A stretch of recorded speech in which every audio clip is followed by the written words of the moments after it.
নমস্কার বন্ধুরা, আমি সোমা হ্যাপি ফ্যামিলির পক্ষ থেকে আপনাদের সকলকে স্বাগত। প্রতিদিনের মতো আজও আমি চলে এসেছি একটা নতুন ধরনের রেসিপি নিয়ে। আজ আমি আপনাদের সঙ্গে শেয়ার করব পাকা টমেটো আর আলু দিয়ে ছোট মোরলা মাছের হাতে মাখা চচ্চড়ি। তাহলে বন্ধুরা, ভিডিওটি স্কিপ না করে একটা লাইক দিয়ে সম্পূর্ণটাই দেখবেন, আর চ্যানেলে নতুন বন্ধু এসে থাকলে অবশ্যই সাবস্ক্রাইব করে আমার পাশে থাকবেন।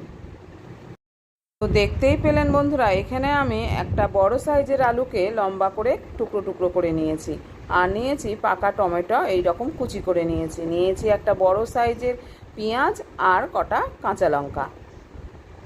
আর এই রেসিপির জন্য রয়েছে মোরলা মাছ, তবে মাছগুলো খুব একটা বড় সাইজের নয়, মাঝারি সাইজের আছে। এখানে আমি একটা কড়াই নিয়ে নিয়েছি, আর কড়াইয়ের মধ্যে দিয়ে দিলাম কুচি করে রাখা একটা পেঁয়াজ আর চেরা কাঁচা লঙ্কা। কাঁচা লঙ্কাটা যে যেরকম ঝাল খাবেন সেইভাবেই দেবেন। এরপর এর মধ্যে দিয়ে দিলাম আমি পরিমাণ মতো লবণ।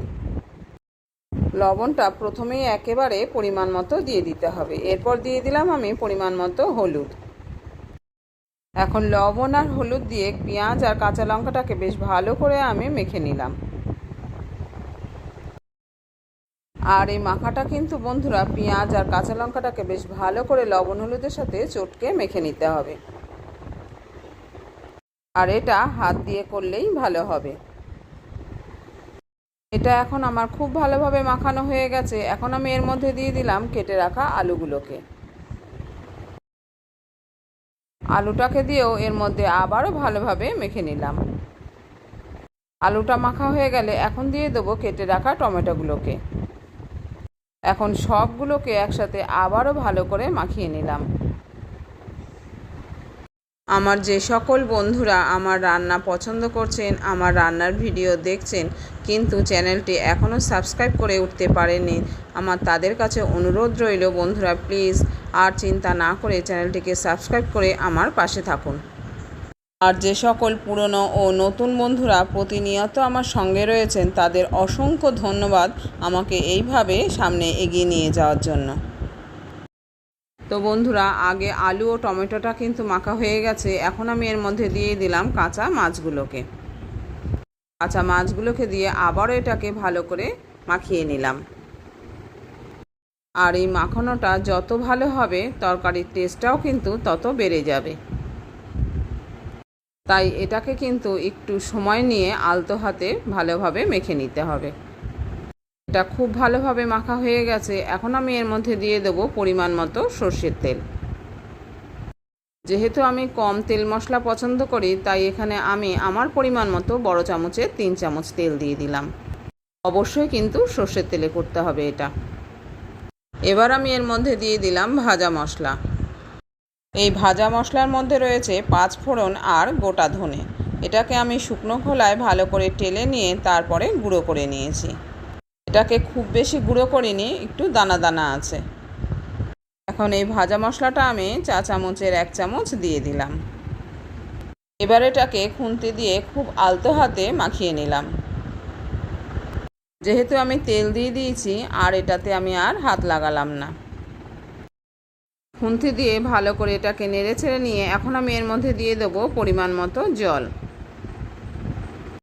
আপনারা যদি এইভাবে ছোট মাছের হাতে মাখা চচ্চড়ি না খেয়ে থাকেন, তবে আমার প্লিজ অনুরোধ রইল একদিন এইভাবে ছোট মাছের চচ্চড়ি খেয়ে দেখবেন। এই যে বন্ধুরা, এখন আমি পরিমাণ মতো জল দিয়ে দিলাম। আর এই জলটা কিন্তু বন্ধুরা ঘরের নর্মাল জল। এই পরিমাণেই জল দিলাম যাতে মাছ আর আলুগুলো জলে ডুবে থাকে। এখন জল দিয়ে আবার একটু নেড়ে চেড়ে দিলাম। ভিডিওর এই পর্যায়ে এসে আমার সকল বন্ধুদেরকে আবার একটু মনে করিয়ে দিচ্ছি যে যারা লাইক দিতে ভুলে গেছেন, অবশ্যই প্লিজ বন্ধুরা মনে করে একটা লাইক দিয়ে দেবেন। এই যে বন্ধুরা, এটা ভালোভাবে মাখানো হয়ে গেছে। এখন আমি ঢাকাটা চাপা দিয়ে দিলাম। ঢাকা চাপা দিয়ে এটাকে এখন আমি গ্যাস ওভেনে বসিয়ে দেবো। এই যে গ্যাস ওভেনে বসিয়ে দিয়েছি, আর গ্যাসটাকেও আমি জ্বালিয়ে দিলাম।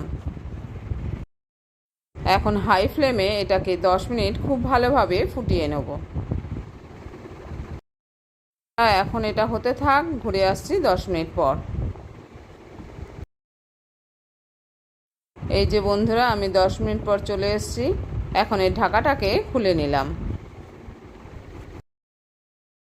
এতে এখনও জল রয়েছে, জলটাকে আমাদের শুকিয়ে ফেলতে হবে। তবে যারা একটু গ্রেভি পছন্দ করেন তারা কিন্তু ঝোলটাকে পুরোপুরিভাবে শুকাবেন না। তবে আমি এখানে এই তরকারিটাকে একদমই শুকনো করে ফেলবো, তাই এই ঢাকাটাকে আমি আবারও চাপা দিয়ে দিলাম। ফিরে আসবো 5 মিনিট পর।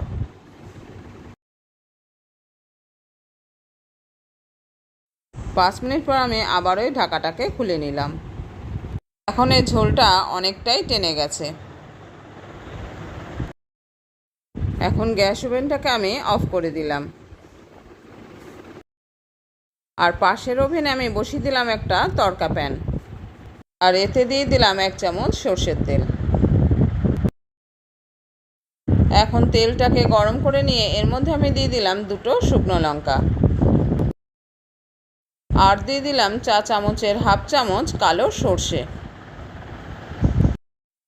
তো এই যে সর্ষের তেল থেকে এই গেজাটা ওঠার কারণ হলো এবছরের নতুন সর্ষে আজকেই আমি তেল ভাঙিয়ে রান্না করছি, তাই এইভাবে গেজা উঠে গেছে।